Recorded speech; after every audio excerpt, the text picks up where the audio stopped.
રોહિતની mummy કહેતી હતી કે ઘરે આવેલું એલિયન લેતા આવજો, રોહિતને રમવા થશે. એલિયન તો રમવા જેવી વસ્તુ છે, પણ નાનો તો નાનો, પણ એલિયન તો લઈ જ જવું પડશે. એલિયન તો લઈ જ જવું પડશે. નકર રોહિતની મમ્મી ઘરમાં એલી પેસવા દે અને મારશે અલગથી. મારી રિસર્ચ પ્રમાણે આ જંગલમાં એલિયન આવી છે, પણ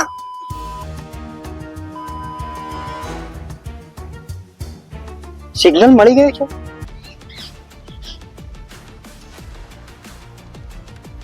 લાગે એલિયન આટલામાં આજુબાજુમાં જ છે, જોવું પડશે.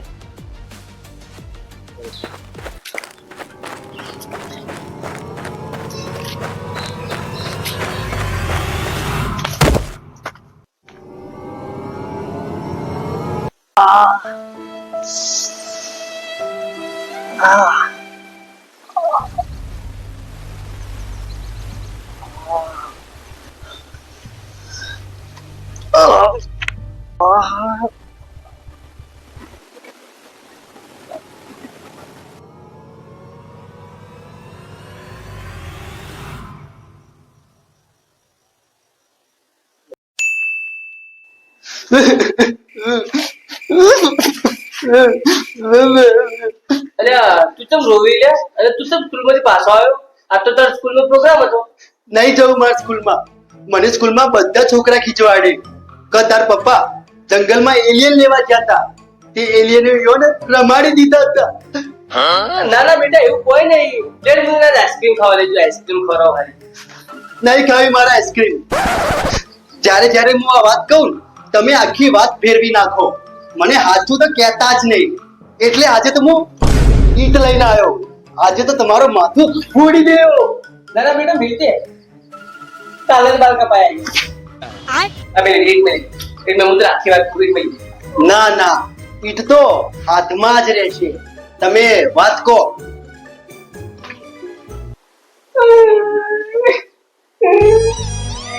અલ્યા તમારા 12માની હજી વાર છે. રો કેમ છો? વાત કહો વાત. તો બેટા સાંભળ, આજથી 15 વર્ષ પહેલા તું નાનો હતો અને તારી મમ્મી જીવતી હતી, અને એટલે તારા પપ્પા બહાર જવાના હતા. એટલે તારી મમ્મીએ કીધું કે આવતી વખત રોહિત માટે એલિયન લેતા આવજો. પણ એ વખત તારા પપ્પા પી ગયા હતા કે શું? કે એક મિનિટ. પી જતા? શું પી જતા? અરે પેલું હું તને રોજ રાતે પીને ઊંઘાડું અને તને મસ્ત ઊંઘ આવે. ઓવે પેલો ખંભો. બરોબર. આગળ વાત કહો આગળ. હવે તારા પપ્પા પી ગયા હતા કે શું? કે મગજનું ગાળ્યું ખસી જતું. તારી મમ્મીએ તારા પપ્પાને એલિયનનું રમકડું લાવવાનું કીધું હતું, પણ તારો પપ્પા તો લખોટો વૈજ્ઞાનિક ખરા છે, તે અસલી એલિયન લેવા પહોંચી ગયા. તારા પપ્પાનો દોસ્તાર કહેતો હતો કે તારા પપ્પા જંગલમાં એલિયન લેવા જવાનું કહેતા હતા. એના પછી અમે પોલીસ કેસ કર્યો, ઘણી શોધખોળ કરી, પણ આજ સુધી તારા પપ્પાનો કોઈ અતો પતો નહીં. તું તો અડધું કોણ છું, તો કોકના ઉપર શું ફરક પડવાનો હવે? હું ગોડો. હા? હું ગોડો. છોડ. તું ભણે છે નો દોડ્યું. આ ગોલ્ડન તો હાલ મારી નાખું, પણ એક કારણ નથી. કારણ ડોહા હેડતાન તૈયાર થઈ જા. હવે આપણે એ જંગલમાં જવું છે અને મારા પપ્પાને શોધવા છે. હેડ. એનો બાપો તો પાછો ના આવ્યો, પણ આ વાત તો એવી કરે કે 15 વર્ષથી જંગલમાં બાપો વાળી વાર જોઈને બેઠો. શું બોલ્યો? ના ના બેટા, કોઈ ના લડ તાર પપ્પા શોધવા, જંગલમાં મંગલ કરવા. આ જંગલમાં એલિયન આવે છે ના હંતી કોઈ મને લઈને આવ્યો. શું બોલ્યા દાદાજી? હેડો સોને મને.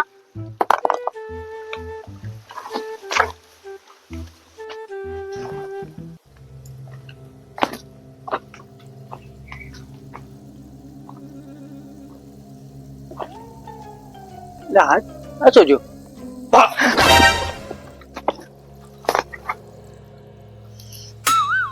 આ ગોડન તો હું જીવ લઈ લઉં, પણ એક કારણ મને નડે છે, એ મને કોઈ કરવા નહીં જતું.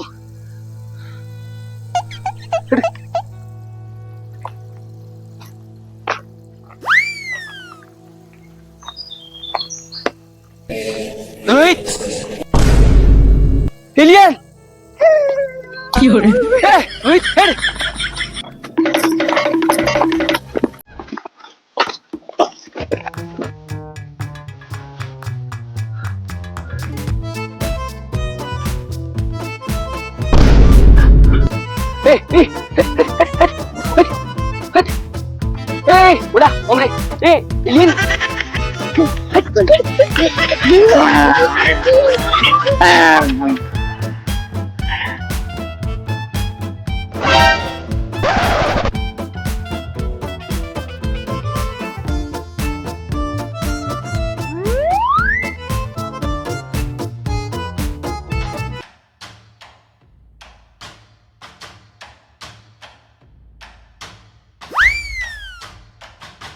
એ ઉભા રહો તમે મારા ઘરવાળાને કેમ હેરાન કરો છો?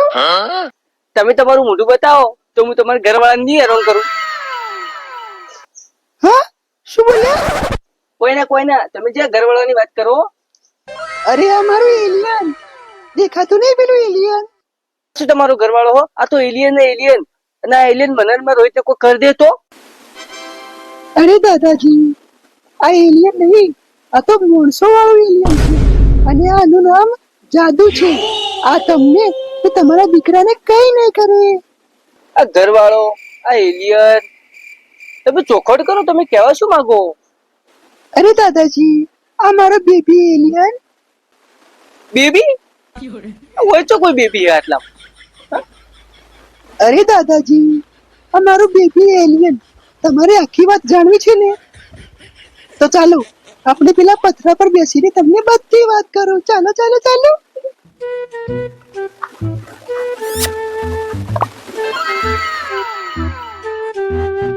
આજથી 15 વર્ષ પહેલા આ મારું બેબી એલિયન છે ને એની પત્નીએ એને કહ્યું હતું કે જંગલમાંથી એલિયન લેતા આવજો અને મેં અને મારા પપ્પા એને ના પાડી કે એલિયન લેવા મત જો. પણ આ ભાઈ સોરી ભાઈ ના મારું બેબી એલિયન એ જંગલમાં એલિયન લેવા આવ્યું. મારું બેબી છે ને એ મને મારા જંગલની બાજુમાં ખેતર છે તે ખેતરમાં દેખાયું અને શરીરનો અડધો ભાગ પગથી માંડી કમર સુધી એ એલિયન જેવો થઈ ગયો હતો. કોઈ રહીને તો શું કહો વચમાં? એ તો હવે કોઈ રહી ગયું હોય તો મને ખબર નથી હો. તમે હવે તમારું મોઢું તો બતાવો. અરે દાદાજી આવું કેમ કરો છો? મારી વાત સાંભળો પેલા. અને મારા ચશ્માના નંબર પણ જતા રહ્યા એટલે મેં આનું નામ જાદુ પાડ્યું. અને આ જાદુએ એવું જાદુ કર્યું કે મારી રાત એના વગર નીકળતી જ નથી. તમે પેલી રાત જ અરે સોરી રાત અને દિવસ નીકળતા નથી. અને હવે હું જાઉં, મારા જાદુનો ખાવાનો ટાઈમ થઈ ગયો છે. તમે જાદુ ખવડાવવામાં શું ખવડાવો? હું જાદુને સવારનો તડકો અને પછી હું દૂધ પીવડાવું છું. દૂધ? શેનું દૂધ પીવડાવો તમે એને? અરે દાદાજી બિલાડીનું દૂધ. તમે તાણ શું સમજ્યા? હારું તાણ હું જઉં. હા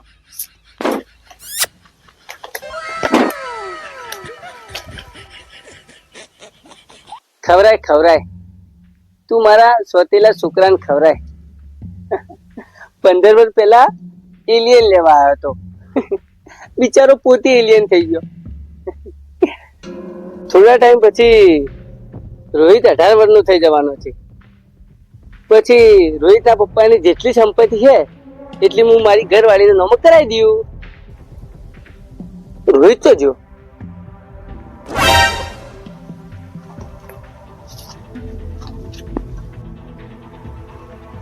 રોહિત રોહિત રોહિત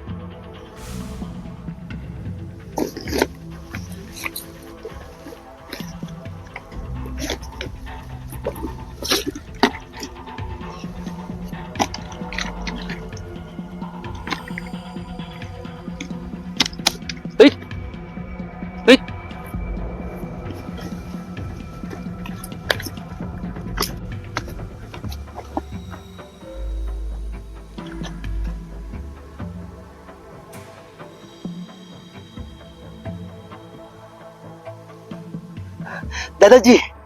દાદાજી મારા ચશ્મા જતા રહ્યા.